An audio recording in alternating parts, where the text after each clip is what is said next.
মাছ মাংস অনেক কিছুর রেসিপিই তো অনেক দিন শেয়ার করেছি। তো আজকে আমি তোমাদের সঙ্গে সন্ধেবেলার একটা সুন্দর খাবার, যেটা আমরা মার্কেটে বেরিয়ে দোকানে গিয়েও খাই, রেস্টুরেন্টে গিয়ে, আর আজকেই সেই রেসিপিটা আমি বাড়িতে বানাতে চলেছি। তোমরা ইনগ্রিডিয়েন্টস দেখে বুঝে গেছো, সেখানে আমি পেঁয়াজ কুচি, রসুন কুচি, লঙ্কা কুচি, টমেটো কুচি আর শশা কুচি করে নিয়েছিলাম, একটু আদাও কুচি করে দিয়েছিলাম, যেটা দেখা যাচ্ছে না কিন্তু আমি দিয়েছি। এগুলোকে আমি অল্প কড়াইতে তেল দিয়ে, সামান্য পরিমাণ তেল দিয়ে ভালো করে ভেজে নেব বলতে একদম তো এটা ঝরঝরা ভাজা হবে না, তো এটা একটু জল জল বেরিয়ে যাবে, তারপর সবজিটা একটু মজে গেলে বোঝা যাবে যে এটা হয়ে গেছে। তো তার মধ্যে আমি লবণ দিয়ে দিলাম। এটার মধ্যে কিন্তু কোনো কিছু ফোড়ন দেওয়ার দরকার নেই। তো এইভাবে করে আমি জিনিসটাকে ভালো করে নাড়াচাড়া করে মিশিয়ে নিচ্ছি। যাই হোক, তোমরা একটু 5 থেকে 10 মিনিট নাড়াচাড়া করলেই বুঝতে পারবে যে এটা মোটামুটি রান্না হয়ে গেছে। আজকে আমি বানাতে চলেছি এগ রোল। তো বলেই দিই, না হলে তোমরা বুঝতে পারবে না যে এটা কিসের জন্য লাগছে। এটা এগ রোলের ভেতরে যে পুরটা দেওয়া হয় সেটার জন্যে। তো দেখে বুঝতে পারছো, এটা জল বেরিয়ে, জল মোটামুটি অনেকটা শুকিয়েও গেছে, আর একটু প্রায় জল আছে, সেটাও শুকিয়ে নেব ভালো করে। নেড়ে চেড়ে নিচ্ছি। দেখো মোটামুটি হয়ে গেছে আমার এই ভাজাটা, সুন্দর জলটাও শুকিয়ে গেছে আর কালারটাও ভালো লাল লাল হয়ে এসেছে। এইভাবে তোমরা এটাকে বন্ধ করে দিতে পারো গ্যাসটাকে। আর একদিকে পাতলা পাতলা করে একদম রুটি বেলে নিয়েছি, দেখতেই পারছো একদম রুমালের মতন সফট হয়েছে আর খুব পাতলা, যার জন্য আমি একটু ভালো করে তোমাদেরকে দেখাচ্ছি। এই দেখো কতটা পাতলা করে নিয়েছি।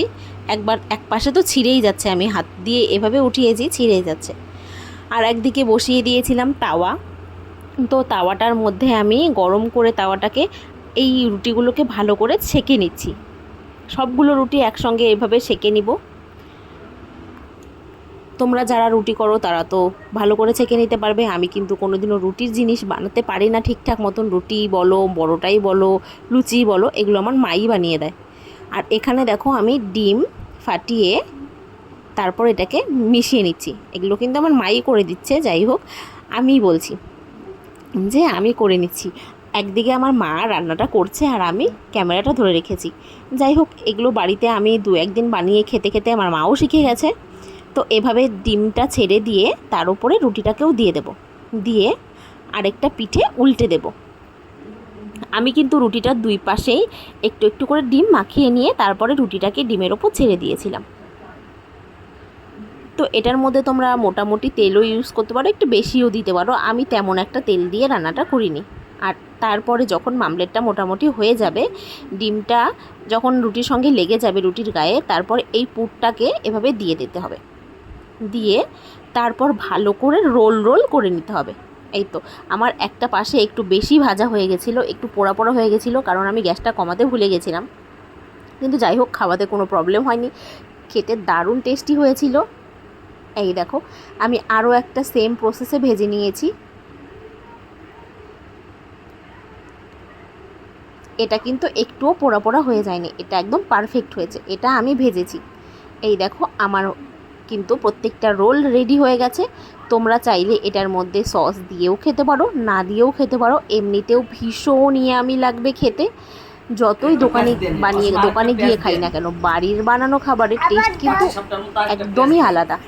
এই দেখো বসে পড়েছে আমার বর খেতে, আমার ছেলে খেতে, বর আর ছেলে দুজনে মিলে বসে খাচ্ছে, আমরাও খাবো। যাই হোক, এগ রোলগুলো খেয়ে কিন্তু ভীষণ পেট ভরে যাবে। একটা খেলেও মোটামুটি পেট ভরে যাবে। যেহেতু আমরা পেটুক বাঙালি, আমি তো দুটোই খেতে পারি। তো এই তো, তোমাদের যদি রেসিপিটা ভালো লেগে থাকে, অবশ্যই সন্ধ্যাবেলায় একদিন দোকানে না গিয়ে বাড়িতে বানিয়ে খেয়ে দেখতে পারো। দোকানে কিন্তু যাই দাম নিক না কেন, বাড়ির মতো টেস্ট কিন্তু দোকানে আসে না। আর বাড়ির খাবার প্রচণ্ড পরিষ্কার হবে। যাই হোক, সব কিছু মেনটেন করে, হাইজিন মেনটেন করে তোমরা বাড়িতে খেয়ে সুস্থ থাকতে পারো, এমনকি বাচ্চাও খেতে পারবে।